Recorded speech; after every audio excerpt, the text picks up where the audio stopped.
Hello বন্ধুরা, আপনাকে যদি জিজ্ঞেস করা হয় পৃথিবীর সবচেয়ে ভয়ঙ্কর দুর্ঘটনা কোনটা, আপনি বলবেন টাইটানিকের দুর্ঘটনা, যেখানে ১৫০০-এরও বেশি মানুষ মারা যায়। কিন্তু আপনি কি জানেন টাইটানিক ছাড়াও পৃথিবীতে আরও অনেক ভয়ঙ্কর দুর্ঘটনা রয়েছে। আমরা সবাই মনে করি বিমান চলাচল সবচেয়ে নিরাপদ, কিন্তু আজকে যে 5টি ভয়ঙ্কর দুর্ঘটনা সম্পর্কে বলবো সেগুলো জানার পর আপনিও বলবেন আসলে কোনো কিছুই নিরাপদ না, দুর্ঘটনা ঘটতেই পারে।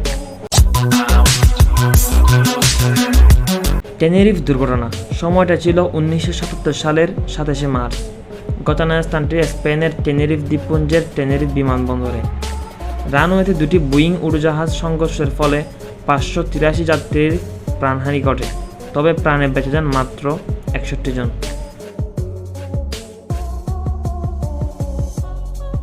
জাপান এয়ারলাইন্স ফ্লাইট সময়টা ছিল 1985 সালের 12 আগস্ট। জাপানের ইউএনও এলাকায় যান্ত্রিক গোলাযোগের কারণে গিরিখাতের ভিতরে উড়োজাহাজটি বিধ্বস্ত হয়। এতে মারা যায় 520 জন, জীবিত রক্ষা পান মাত্র 4 জন।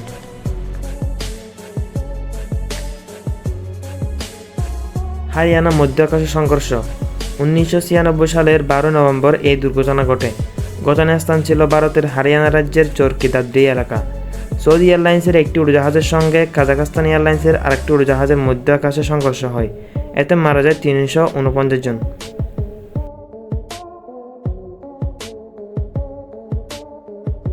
টার্কিশ এয়ারলাইন্স ফ্লাইট 981 1974 সালের 13 মার্চের এই ঘটনা ঘটে। ফ্রান্সের রাজধানী প্যারিসের বাইরের একটি এলাকায় উড়োজাহাজের পেছনের কার্গো এলাকার দরজা ভেঙে এই দুর্ঘটনা ঘটে। মৃত্যু হয় 346 জন আরোহী সবার।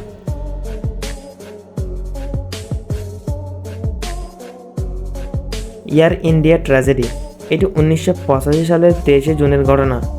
আটলান্টিক মহাসাগরের আয়ারল্যান্ড উপকূলে সম্ভাব্য শিখ জঙ্গিদের বোমায় উড়োজাহাজটি বিধ্বস্ত হয়, মারা যান 329 জন আরোহী সবাই।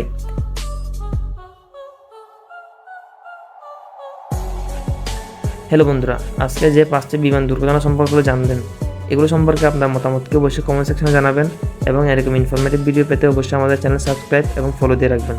তো আজকের মতো বিদায়, সবাই ভালো থাকবেন, সুস্থ থাকবেন।